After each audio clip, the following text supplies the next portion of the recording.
Prédécesseur, j'allais dire mon neveu, Abdou Karim Fofana, pour son service à la nation. Monsieur le ministre, vous pouvez partir la tête haute, parce que depuis plus d'une décennie, vous avez servi avec honneur, courage, dignité le Sénégal. Je vous connais, je connais vos capacités, je connais votre talent, mais je connais surtout votre abnégation pour la République. Monsieur le ministre, nous sommes aujourd'hui à l'aube d'un tournant historique pour notre cher pays, le Sénégal. Après une période de remous politique, de violence politique, après plusieurs années de violence politique qui a divisé notre nation et ralenti notre économie, nous avons finalement pu tourner la page et entrer dans une nouvelle ère. En élisant Bassirou Diomaye Faye et la coalition à la tête du pays, des millions de Sénégalais ont fait le choix de la rupture, mais surtout celui du renouveau et de la prospérité pour notre pays. Le peuple sénégalais a clairement manifesté son adhésion et son espoir à ce que nous appelons le projet collectif, défendu pour un Sénégal uni, pour un Sénégal souverain, juste et prospère. Monsieur le ministre, dans ce projet plein d'espoir, j'ai été appelé à servir mon pays à titre de ministre de l'Industrie et du Commerce. C'est avec humilité et détermination que je m'engage à honorer cette fonction avec toute l'intégrité, la méthode que vous me connaissez et le dévouement qui lui sont dus. En tant que nouveau ministre de l'Industrie et du Commerce, je mesure l'importance de cette fonction dans la transformation socio-économique de notre pays et je suis conscient de l'immense responsabilité qui m'incombe. Les urgences sont nombreuses, vous l'avez dit. Il s'agit de mettre en œuvre une politique visant à favoriser la prospérité du Sénégal dans le moyen et long terme, mais de lutter immédiatement contre la cherté du coût de la vie, comme l'a demandé le président de la République, Bassirou Diomaye Faye, et de permettre l'augmentation du pouvoir d'achat des ménages sénégalais, d'établir la bonne gouvernance, la transparence et la reddition des comptes comme principes fondamentaux de nos actions. Il est également urgent de répondre aux préoccupations de la jeunesse sénégalaise en termes d'emploi, à ses besoins en termes d'éducation, de formation professionnelle et de soutien dans l'entrepreneuriat. Ce nouveau ministère, fusion d'anciens ministères du Commerce et de l'Industrie, représente un enjeu critique pour la réussite du projet pour le Sénégal. En effet, l'industrie et le commerce sont les piliers de notre économie. C'est grâce à leur croissance que nous pourrons améliorer la vie de nos concitoyens. En réunissant ces deux entités sous une même direction, la mienne, il est question de créer des synergies et des collaborations plus efficaces. Cela nous permettra de favoriser la coordination des politiques économiques du Sénégal, mais également la simplification des procédures administratives, la cohérence des actions, leur optimisation menée en faveur du développement de l'économie nationale. Monsieur le ministre et chers neveux, en regroupant les compétences de votre ministère et les ressources du ministère de l'Industrie, il nous sera possible d'optimiser la gestion des filières productives et d'assurer une meilleure coordination des politiques commerciales et industrielles. Il faut favoriser une approche globale et intégrée pour soutenir la compétitivité des entreprises locales. En effet, nous pensons que l'essentiel de l'augmentation des prix est dû tout simplement à une sous-production, à une sous-productivité, aussi bien de nos secteurs industriels que de nos secteurs agricoles. L'ambition est de favoriser les synergies maintenant entre les différents secteurs d'activité, promouvoir la diversification de notre économie, qui est trop tournée vers l'importation. Cela nous permettra de réduire la dépendance aux importations, de stimuler la production locale par des subventions, de créer des emplois durables pour la population sénégalaise. Notre objectif est de réaliser une véritable révolution industrielle, du nord au sud et de l'est en ouest, sur l'ensemble des 46 départements du Sénégal, afin d'exploiter pleinement les potentiels de la nation et de ne plus dépendre des pays étrangers. En effet, notre pays est riche. Chaque département du Sénégal regorge de ressources qui peuvent être transformées, d'abord sur le plan agroalimentaire, valorisées grâce à l'industrialisation Et cette même industrialisation qui répondra finalement à nos besoins d'abord d'indépendance, mais à nos besoins d'emploi et à notre fierté nationale.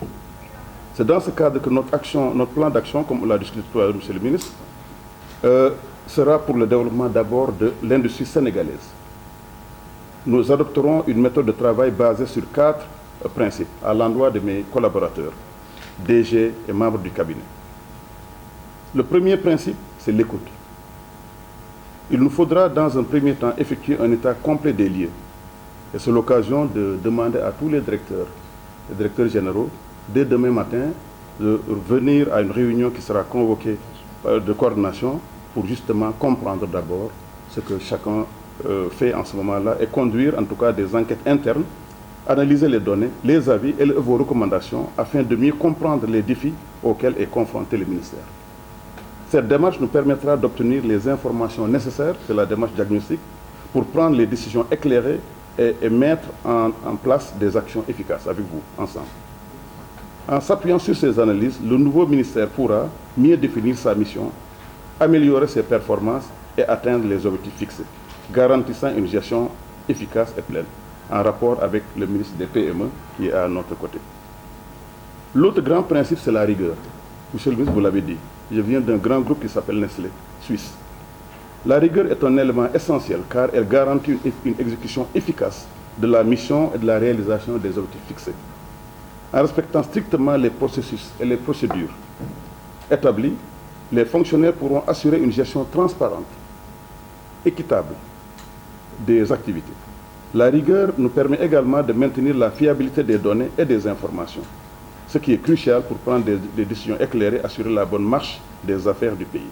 En fin de compte, la rigueur induit, comme l'a dit le président Bassirou Diomaye Faye, à une meilleure gouvernance et contribue à renforcer la confiance des citoyens sénégalais, des partenaires commerciaux dans notre ministère. Le troisième principe, c'est la reddition des comptes à l'endroit de tous nos collègues du ministère et des deux ministères, j'allais dire. La reddition des comptes est essentielle pour assurer la transparence et la responsabilité dans l'exécution de la mission, comme l'a dit le président Bassirou Diomaye Faye. Les responsables devront justifier leur action et présenter des résultats afin de garantir que les ressources publiques qui ont été mises à notre disposition sont utilisées de manière efficace et efficiente pour l'unique intérêt du peuple sénégalais. Cela favorise également une culture de performance et d'amélioration continue, aidant le ministère à atteindre ses objectifs fixés par le chef de l'État et à répondre aux attentes des Sénégalais. En fin de compte, la réduction des comptes est un outil juste crucial pour renforcer la confiance du public dans les ministères et dans le gouvernement dans son ensemble. Et enfin, le travail en équipe. Travailler en équipe avec les services d'abord du gouvernement. Travailler en équipe avec le ministère de l'Agriculture. Travailler en équipe avec le ministère du Commerce. Il nous faudra unir toutes les forces vives de la nation, de ce pays, afin de déployer une stratégie qui répondra aux besoins de tous les Sénégalais. Créer des emplois, lutter contre la vie chère, favoriser la production industrielle du pays, je l'ai dit tout à l'heure, à l'instar de ce que nous avons fait à Sandiara, 17 usines dans la zone industrielle. Il faut favoriser donc la production nationale industrielle pour mieux protéger le consommateur en réalité. C'est pour ça que je lance un appel à toutes les forces vives de ce ministère, à toutes les structures qui y sont affiliées, mais également aux entrepreneurs qui sont là présents aujourd'hui, aux commerçants qui sont nos partenaires, aux industriels sénégalais qui en fait détiennent la solution de l'avenir de la productivité et de la production dans notre pays, aux chercheurs et scientifiques de l'ITEA, je suis moi-même chercheur, qui devront aussi jouer leur rôle dans l'innovation. L'économie n'est-elle pas une résultante de l'innovation? Aux travailleurs de la société civile, pour travailler ensemble à la réalisation de notre vision commune pour le Sénégal que nous partageons tous. Voilà, Monsieur le ministre, les piliers fondamentaux de la méthode de travail que je compte suivre. Ensemble, nous pourrons relever les défis qui se dressent devant nous et construire un avenir meilleur pour les générations futures. Je voulais d'abord, à la fin de mon propos, remercier la délégation qui m'accompagne, celle de la mairie de Sandiara, celle des populations de la commune de Sandiara, qui depuis 14 ans m'ont accompagné pour développer ce qu'on appelle le plan Sandiara émergent. Grâce à leur abnégation, nous avons pu créer 5000 emplois dans cette commune de Sandiara. Grâce à leur abnégation, nous avons pu créer 17 agropoles, y compris l'agropole intercommunal. Grâce à leur travail et à leur coopération, nous avons pu créer une zone économique spéciale composée de 17 usines aujourd'hui et qui fait la fierté du Sénégal. Nous allons aussi, Monsieur le ministre, mais ça nous allons en parler dans le cadre avec le ministre de l'Industrie, continuer à développer l'industrialisation du Sénégal. En réalité, la seule raison pour laquelle le chef de l'État a voulu combiner le ministère de l'Industrie et celui du Commerce, c'est de pouvoir protéger notre Sénégal. C'est pouvoir faire en sorte que le Sénégal ne soit plus le marché justement des pays que vous connaissez. Il est temps que le Sénégal prenne sa souveraineté, et elle est avant tout économique avant d'être politique. C'est sur ces mots que je voulais, Monsieur le ministre, vous remercier pour votre confiance, vous dire finalement que je vous souhaite à vous et à tous vos collègues un avenir radieux. Je souhaite également que cette collaboration puisse continuer. Je vous ai dit que vous serez encore le conseiller du ministre du Commerce et de l'Industrie, comme nous avons travaillé ensemble au cours de ces longues années. Je voulais dire à tous merci d'être venus, merci pour tout.